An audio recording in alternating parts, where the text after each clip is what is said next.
Ideal public coaching की तरफ से पवन सर से पास्ट परफेक्ट कॉन्टिन्यूअस टेंस का इंटरोगेटिव सेंटेंस जिसे प्रश्नवाचक वाक्य कहते हैं, इसके नियम को आप समझेंगे। और बहुत ही ध्यान लगाइए थोड़ा सा कि प्रश्नवाचक वाक्य जो होते हैं तीन प्रकार के होते हैं। एक तो प्रश्नवाचक शब्द से वाक्य प्रारंभ होता है। कभी कभी आता है कि प्रश्नवाचक शब्द वाक्य के बीच में प्रयोग किया रहता है।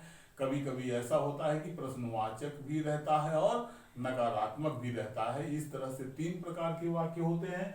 हम आपको हर वाक्य के नियमों को समझा रहे हैं कि यदि वाक्य प्रश्नवाचक शब्द से प्रारंभ हुआ हो तो सबसे पहले हैड का प्रयोग करते हैं, फिर सब्जेक्ट, फिर बीन, वर्ब में इंग, object plus another's plus for या सिंस, उसके बाद टाइम का प्रयोग किया जाता है। जैसे फॉर एग्जाम्पल ले लीजिए, तो एग्जाम्पल में एक उदाहरण हम आपको दे रहे हैं, क्या वे 2 बजे से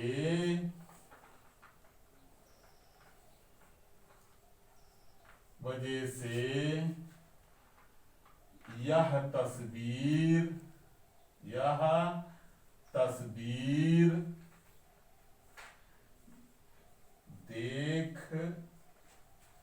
देख रहे थे। क्या वे 2 बजे से यह तस्वीर देख रहे थे? तो यहां क्या हुआ कि क्या से वाक्य प्रारंभ हुआ है, यानी प्रश्नवाचक शब्द से वाक्य प्रारंभ हुआ है। तो इस नियम पर इसको पिरोएंगे कि सबसे पहले आप लगाएंगे हैड, फिर वे की अंग्रेजी दे, उसके बाद बीन और सीइंग दिस पिक्चर,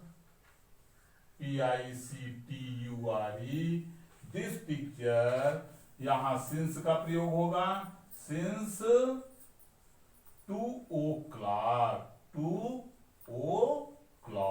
2 बजे से, फिर क्वेश्चन मार्क लगेगा। तो had they been seeing this picture since 2 o'clock। इस तरह से ये पहले में क्या है कि जब वाक्य जो है प्रश्नवाचक शब्द से प्रारंभ हुआ है तब इस नियम पर आप करेंगे। दूसरा क्या है कि जब वाक्य के बीच में प्रश्नवाचक शब्द आया हो तो क्या करते हैं, उस प्रश्नवाचक शब्द की अंग्रेजी सबसे पहले लिखते हैं, उसके बाद इसी इंट्रोगेटिव रूल के अनुसार उसको लगाते हैं। तो जैसे बी में क्या है कि प्रश्नवाचक शब्द वाक्य के बीच में आया हो, प्रश्नवाचक शब्द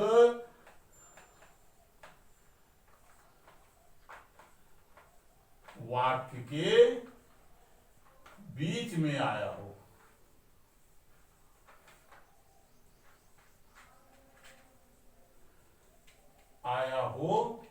तो क्या करते हैं कि सबसे पहले क्वेश्चन वर्ड की अंग्रेजी यहां पर लिखते हैं, उसके बाद हैड का प्रयोग करते हैं, तब सब्जेक्ट लगाते हैं, उसके बाद बीन लगाते हैं, फिर वर्ब में इंग लगाते हैं और फिर ऑब्जेक्ट लगाते हैं और उसके बाद अनदर्स लगाते हैं, फिर फॉर या सिंस लगाते हैं, और उसके बाद टाइम जो होता है वो लिखते हैं, फिर यहां पर प्लस क्वेश्चन मार्क लिखते हैं। यह रूल है इसका, समझ रहे हैं। जैसे वे तुम्हारा इंतजार 3 दिन से कहां कर रहे थे,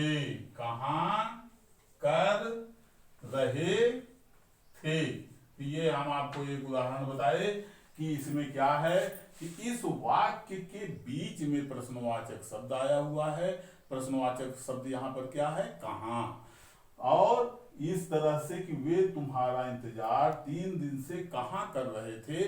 प्रश्नवाचक शब्द कहां का प्रयोग सबसे बीच में आया है, इसलिए इसके नियम के अनुसार सबसे पहले इसी प्रश्नवाचक शब्द की अंग्रेजी लिखी जाएगी।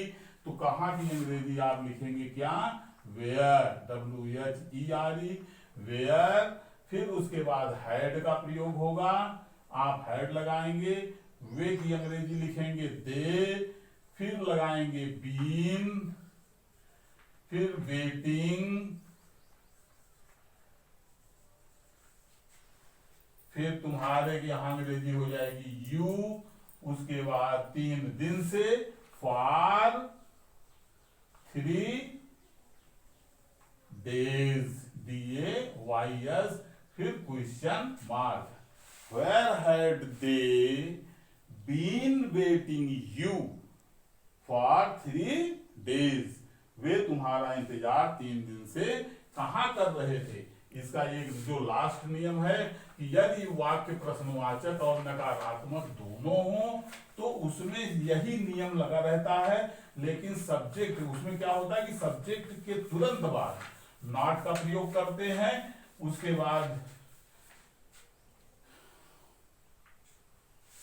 जैसे इसका एक उदाहरण सी का ले लीजिए कि वो है कि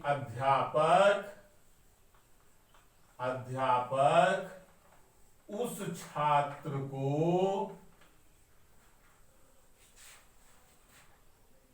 3 दिन से अंग्रेजी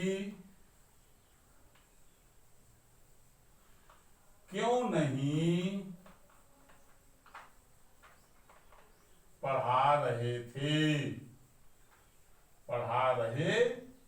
ये है क्वेश्चन मार्क। अध्यापक उस छात्र को 3 दिन से अंग्रेजी क्यों नहीं पढ़ा रहे थे। तो यहाँ क्या हुआ, क्वेश्चन वर्ग क्यों और नहीं में निगेटिव शब्द, ये इंट्रोगेटिव और निगेटिव दोनों शब्द इसके बीच में आया हुआ है।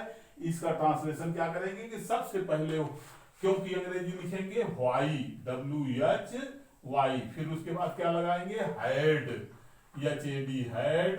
फिर सब्जेक्ट क्या है, द टीचर, तो यहां लगाए द टीचर, TEACHER।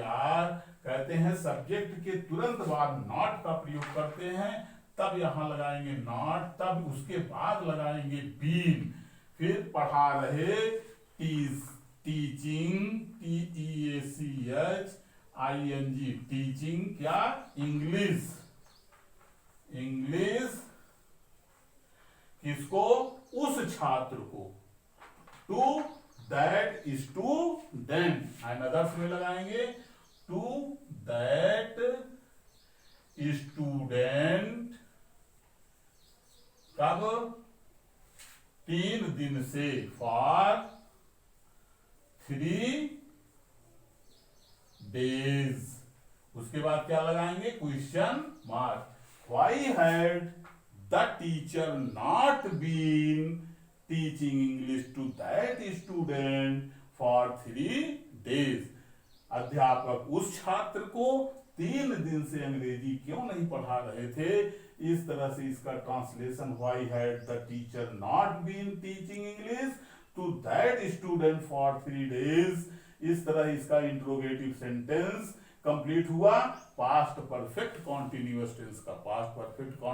टेंस का इंट्रोगेटिव सेंटेंस कठिन कुछ नहीं है, केवल आप अगर रूल पर, नियम पर इसको पिरोना सीख जाएंगे और वाक्य आप कहीं से भी लेकर के, किताबों से लेकर के उदाहरण, आप इसको ट्रांसलेशन करना सीखें। जो ना आए आप आइडियल पब्लिक कोचिंग, निकट मोहली मंडी, गणेश मंदिर, प्रतापगढ़ से संपर्क करें, वो आपको दोबारा कॉन्सेप्ट क्लियर कर दिया जाएगा।